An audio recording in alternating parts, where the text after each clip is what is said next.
సాక్ష్యాలు కావాలి కదా, ఉండకుండా చేయాలి కదా, చేసేశారు. పోస్ట్ మార్టం చేసే వరకు గుండెపోటు మరణంగా చిత్రీకరించారు. పోస్ట్ మార్టం వచ్చిన తర్వాత మన మీద నెపం పెట్టారు. ఆ తర్వాత సిబిఐ ఎంక్వైరీ అడిగారు. ఆ తర్వాత సాయంత్రానికి ఒక లెటర్ ఒకటి పెట్టారు.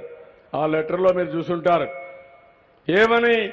డ్రైవర్ని తొందరగా రమ్మన్నాను, ఆ డ్రైవరు నా మీద పగబట్టాడు, వచ్చి నన్ను చంపబోతున్నాడు, ఆ సమయంలో ఈ లెటర్ రాస్తున్నానని ఆయన లెటర్ రాసి అది ఇస్తే సాయంత్రం ఇచ్చారు. తమ్ముడు నమ్మతారా మీరు అడుగుతున్నా?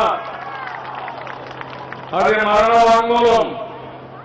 అంటే చంపే మునుపు కూడా అతన్ని కావాలని హింస పెట్టి తప్పుడు లెటర్ రాయించారంటే ఎంత దారుణమో మీరే ఆలోచించాలి.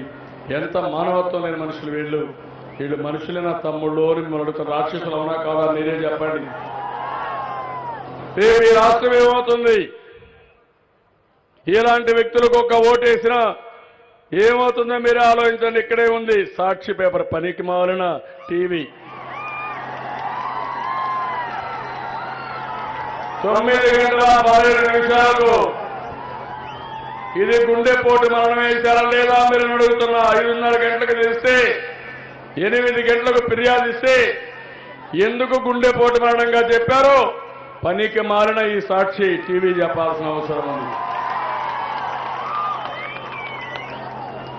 మన వాళ్ళు వెళ్ళిపోయారంటారు, వీళ్ళేదో గెలుస్తున్నారని చెప్పి భుజాలు ఎగరేసుకుంటారు. అన్ని తప్పుడు. ఆ పేపర్ చూస్తే మనకు మనసు కూడా చెడిపోతుంది తమ్ముళ్ళు. ఆ పేపర్ కూడా నేరాల్ని ఘోరాల్ని ప్రమోట్ చేసే పేపర్ తప్ప అది మీరు చదవకుంటే మీరు ఆనందంగా ఉంటారు. టీ బంకుల్లో ఊరికే వేస్తున్నారు. ఎందుకు? మీరు చదువుకొని ఒకరిద్దరు మారతారని. మారద్దండి. ఇంకా మీరు చదివితే కసిగా అడ్డంగా ఓటేసే పరిస్థితి రావాలని మరొకసారి మిమ్మల్ని అందరినీ కోరుతున్నా. ఇప్పుడు కేసీఆర్ చూశారు. 4-5 రోజుల నుంచి చెప్తున్నా నేను, నాకు రిటర్న్ గిఫ్ట్ ఇస్తాడంట.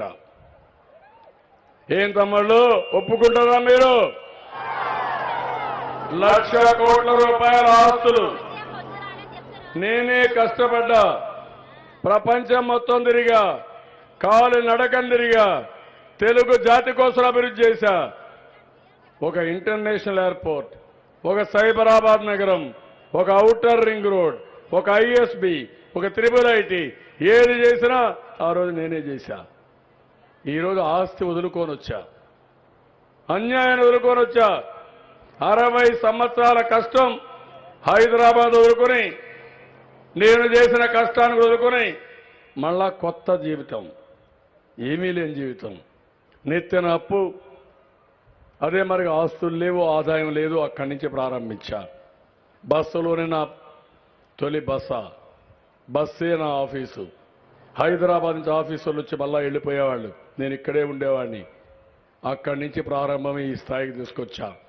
నేను అడుగుతున్నా మిమ్మల్ని అందరినీ, మీకెవరికైనా కష్టం రానిచ్చానా అని మిమ్మల్ని అడుగుతున్నా.